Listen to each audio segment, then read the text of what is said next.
Hello everyone. Today we're going to work on a mass spring damper system. I'll start with the multi-body template. To model the spring and damper, I'll use a prismatic joint and adjust the parameters in the internal mechanics.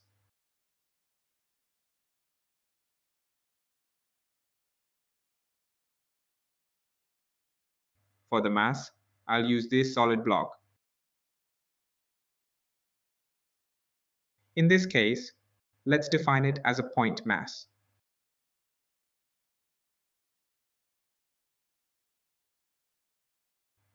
I'll define a new frame to attach the mass to the elastic components.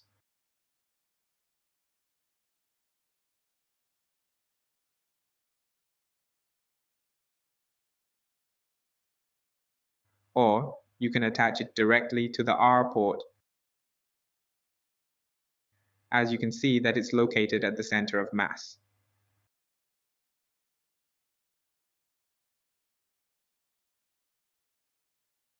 For the excitation, let's use the external force and torque block and select the Z direction. Then connect a Simulink PS converter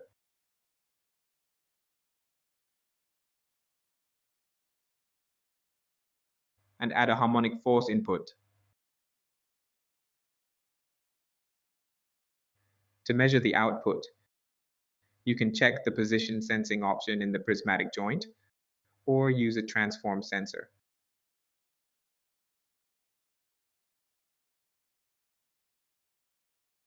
I'll measure the Z translation.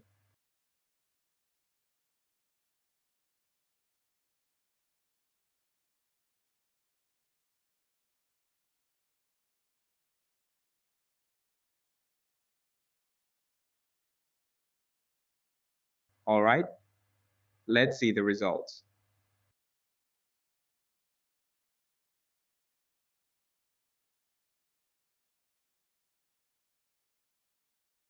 You'll notice a strange behavior at the beginning. The oscillation period is not the same as the input. This happens because Simscape multibody does not start the simulation from equilibrium. Let's turn the external force off and see the simulation result. The response shows that the mass shifts from 0 to the static equilibrium position.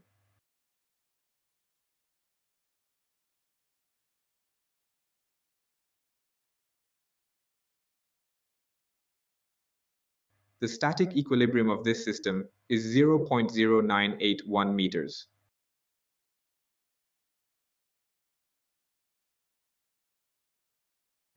For simplification, I'll turn the gravity off so that the zero deflection point is treated as the equilibrium. Now, the system should remain at rest throughout the simulation.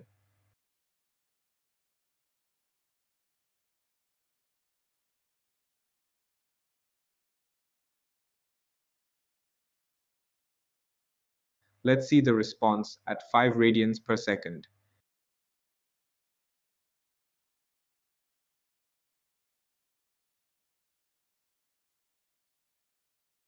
If you want to change the direction of the force, you can use a rigid transform.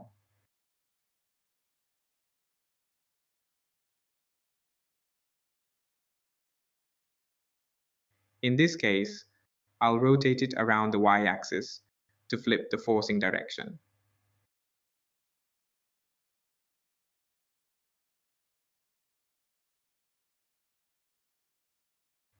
Okay, the oscillating direction has changed.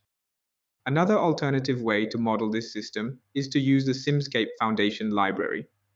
I'll show you how to set it up using the mechanical translational template. Add the mechanical reference, mass, spring, and damper blocks. Let's adjust the parameters.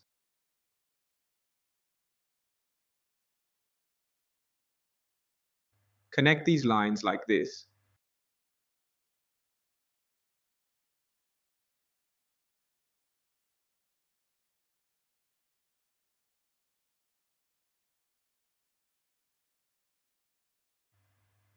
Then add the force source, followed by a motion sensor.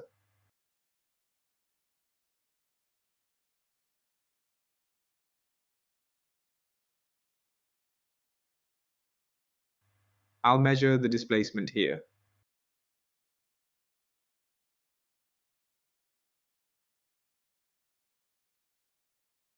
Let's see the comparison.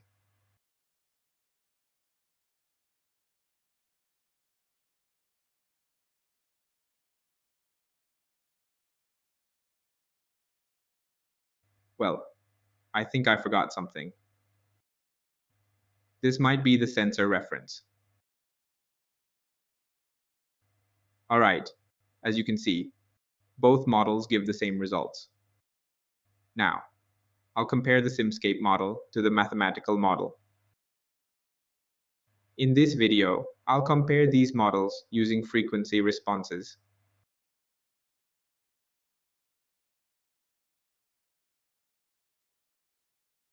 As you can see, the amplitude of this system depends on the input frequency. We're using 5 radians per second as the input. Let's compare the amplitude.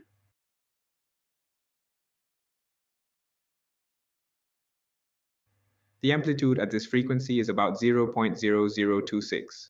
Now, look at the time response. You can use the measurement tool here to measure the plot. I'll use the peak finder.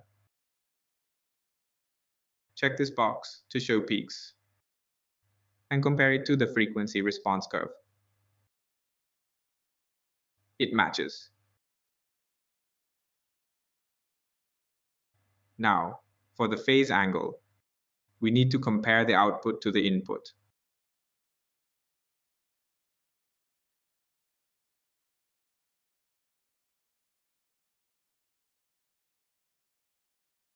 All right, let's see the result.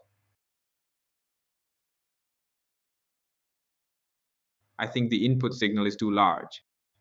I'll scale it down for easier observation. To find the phase difference, I'll determine the time difference between the peaks of both signals and multiply it by the input frequency to get the phase angle.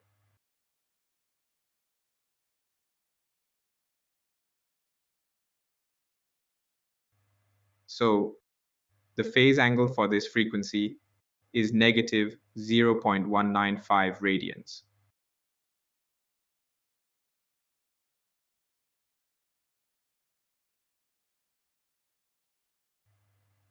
It's not exactly the same because of decimal rounding, but the accuracy is still good.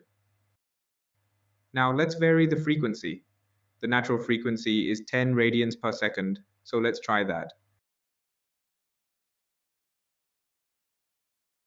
It's 6.7 millimeters. Let's take a look. The amplitude is correct. What if we use 20 radians per second?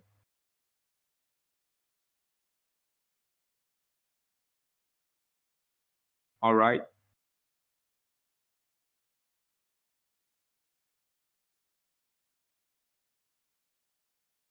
About 6.5. The result is still good. And the phase angle is almost 90 degrees.